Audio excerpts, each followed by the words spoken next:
Vemulawada urban మండలం BJP party ఆధ్వర్యంలో ఘనంగా 76వ గణతంత్ర దినోత్సవ వేడుకలు నిర్వహించారు. ఈ సందర్భంగా అర్బన్ మండలం నందికమ్మ జంక్షన్ లో బీజేపీ అర్బన్ మండల అధ్యక్షులు బుర్ర శేఖర్ గౌడ్ త్రివర్ణ పతాకాన్ని ఆవిష్కరించారు.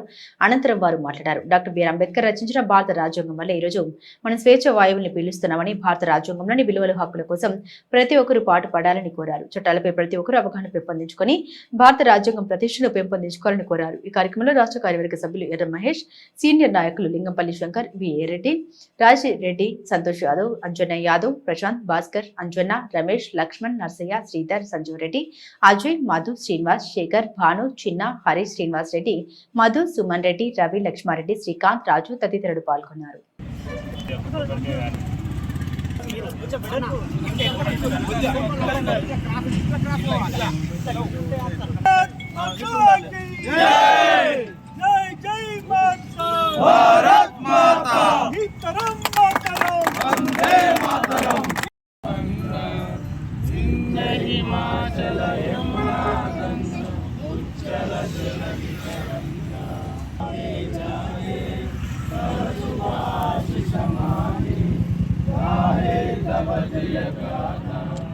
జగన మంగళదాయక జయ హే భారత భాగ్య విధాత జయ హే జయ హే జయ జయ జయ జయ హే भारत की जय, भारत माता की जय, भारत माता की जय, भारत माता की जय।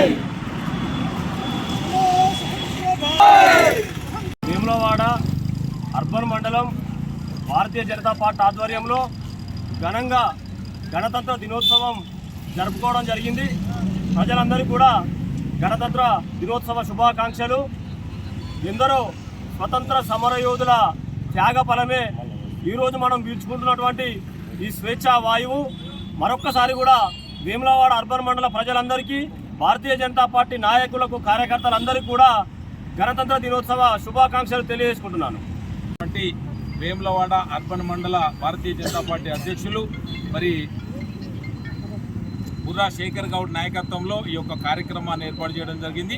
ఈ కార్యక్రమానికి ముఖ్య అతిథులుగా లింగంపల్లి శంకర్ గారు, రాజిరెడ్డి గారు, లచ్చన్న గారు, మిగతా భారతీయ జనతా పార్టీ సీనియర్ నాయకులు, కార్యకర్తలందరూ కూడా హాజరైన సందర్భంగా శుభాకాంక్షలు తెలియజేస్తూ, మరొకసారి దేశ స్వాతంత్రం కొరకు లక్షలాది మంది అమరుల త్యాగ ఫలితంగా 1947 ఆగస్టు 15 దేశానికి స్వాతంత్రం తీసుకొచ్చుకుంటే 1952 జనవరి 26వ తారీఖున డాక్టర్ బాబాసాహెబ్ అంబేద్కర్ రచించినటువంటి రాజ్యాంగాన్ని అమలు చేసుకొని ఇవాళ స్వేచ్ఛాయుతమైనటువంటి వాతావరణంలో భారతీయులం అందరం కూడా వాక్ స్వాతంత్రంతో అయితేనేమి ప్రభుత్వ అభివృద్ధి సంక్షేమ ఫలాలు పొందుతున్నామంటే భారత రాజ్యాంగాన్ని అమలు చేసుకోవడమే లక్ష్యంగా మనం అందరం కూడా ముందుకెళ్తా ఉన్నాం కనుక మరొకసారి ఈ సందర్భంగా ప్రజానీకం అందరికీ కూడా గణతంత్ర దినోత్సవ శుభాకాంక్షలు తెలియజేస్తూ ఉన్నాం.